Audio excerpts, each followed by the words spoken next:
আসসালামু আলাইকুম প্রিয় দর্শক, আপনাদের একটা শাক গাছ দেখাবো। আপনাদের বলতে হবে এই শাকের নাম কি। দেখেন কত বড়টা শাক, শাক গাছ।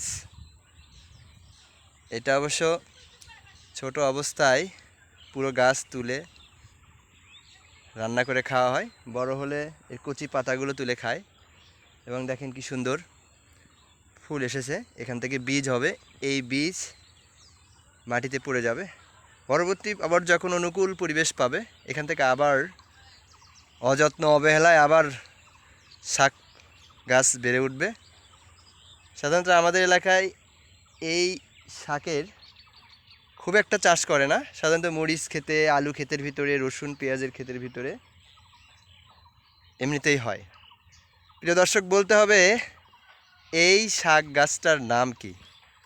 ধন্যবাদ প্রিয় দর্শক, কমেন্টে সবাই বলে যাবেন এই শাক গাছটার নাম কি।